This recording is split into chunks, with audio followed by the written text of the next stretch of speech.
Hello hi എല്ലാവർക്കും ലേണയുടെ പുതിയ വീഡിയോയിലേക്ക് സ്വാഗതം. ഞാൻ ഋതു കൃഷ്ണ. നമ്മൾ നോക്കാൻ പോകുന്നത് മെയ് മാസത്തിലെ മുഴുവൻ വാർത്തകളാണ്. മെയ് 1 തൊട്ട് 31 വരെയുള്ള കാര്യങ്ങളാണ് നമ്മൾ ഡിസ്കസ് ചെയ്യാനായിട്ട് പോകുന്നത് കേട്ടോ. അപ്പൊ നമ്മുടെ ചാനലിന്റെ പേരെന്താണ്? Learn logic and current affairs ആണ്. Why do I ask you to subscribe? എന്തുകൊണ്ടാണ് നമ്മുടെ ചാനൽ നിങ്ങൾ സബ്സ്ക്രൈബ് ചെയ്യണം പറയാനുള്ള കാരണം എന്താണെന്നല്ലേ?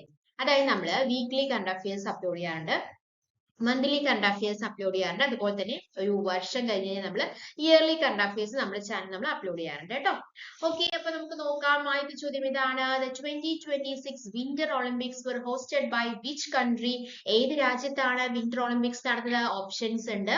ഓപ്ഷൻസ് ഏതൊക്കെയാണ്? Option A France, option B Italy, option C Canada, option D Norway.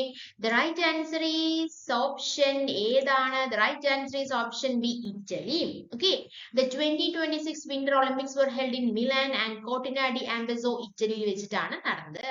രണ്ടാമത്തെ ചോദ്യം, which state become the first in India to launch a marine spatial plan അഥവാ MSP for integrated coastal management? Option A Odisha, option B Gujarat, option C Kerala, option D Tamil Nadu. അപ്പോൾ ഏത് ഏത് സംസ്ഥാനത്താണ് ഇന്ത്യയിലെ തന്നെ ആദ്യത്തെ MSP പ്ലാൻ, അതായത് എന്താണ് മെറൈൻ സ്പേഷ്യൽ പ്ലാൻ, അതായത് ഒരു കടലില് ഏതൊക്കെ സ്ഥലത്ത് എന്തൊക്കെ ചെയ്യണം എന്നതിനെ കുറിച്ചൊരു പ്ലാന് പുറത്തിറക്കിയ സ്റ്റേറ്റ് ഏതാണ് എന്നുള്ളതാണ് ചോദ്യം. ഏതാണ് മക്കളെ? The right answer is ഒഡീഷയാണ് കേട്ടോ. Odisha launched this pioneer framework to ensure the sustainable and integral management of its coastal marine environment while balancing economic and ecological interests. Okay. അടുത്ത ചോദ്യം, India postpone the India Africa forum summit, അതായത് ഇന്ത്യയും ആഫ്രിക്കയും തമ്മിലുള്ള ഒരു ഉച്ചകോടി postpone ചെയ്തു. അത് എന്ത് കാരണമാണ്? ഈ ഒരു വൈറസിന്റെ ചിത്രം കാണുമ്പോൾ തന്നെ അത് ഏത് വൈറസ് ആണെന്ന് മക്കൾക്ക് മനസ്സിലാകുന്നുണ്ടോ? COVID-19, Nipah virus, Ebola, Zika virus. Right answer is എബോളയാണ് കേട്ടോ. എബോള വൈറസ് കാരണം ഇന്ത്യയും ആഫ്രിക്കയും കൂടി നടക്കാനുണ്ടായിരുന്ന ഉച്ചകോടി പോസ്റ്റ്പോൺ ചെയ്തിട്ടുണ്ട്. Okay, അടുത്തത്, International nurses Day is celebrated annually to mark the birth anniversary of ഹൂം?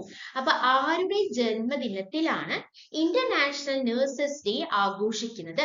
Option A Marie Curie, option B Florence Nightingale, option C Mother Teresa, option D Sarojini Naidu. The right answer is Florence Nightingale.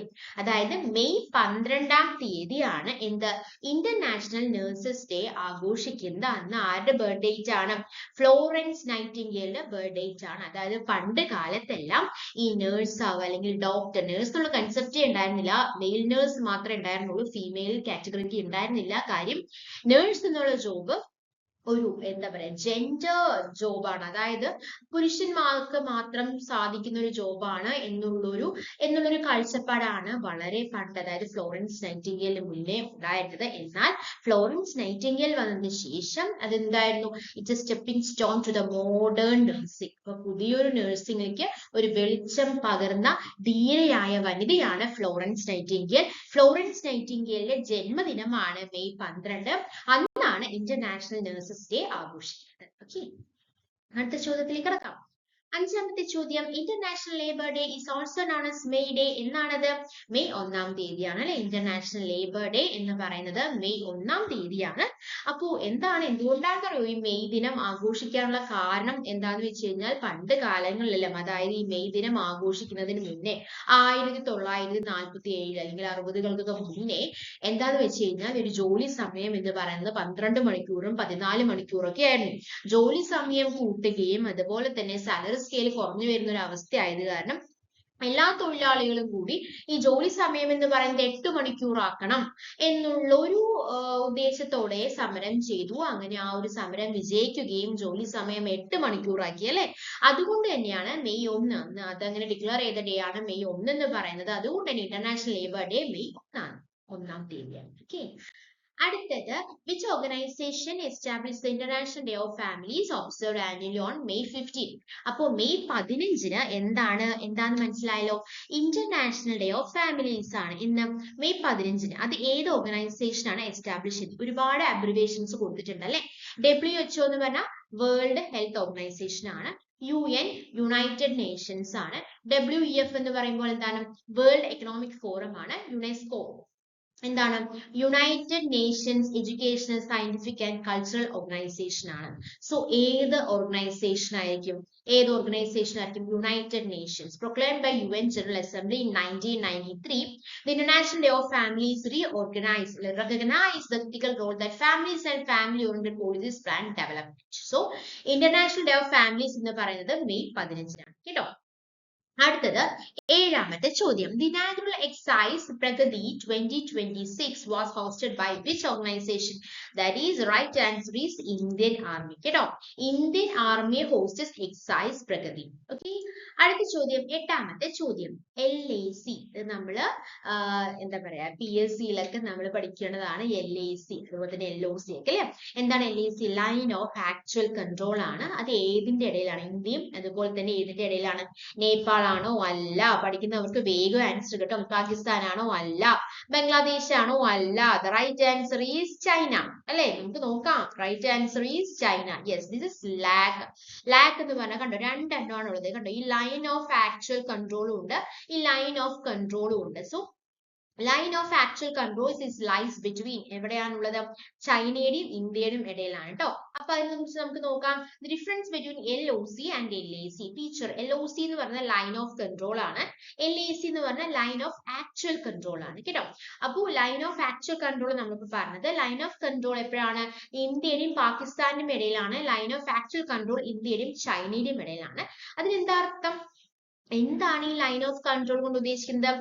Military control line separating Indian and Pakistani control areas of Jammu and Kashmir.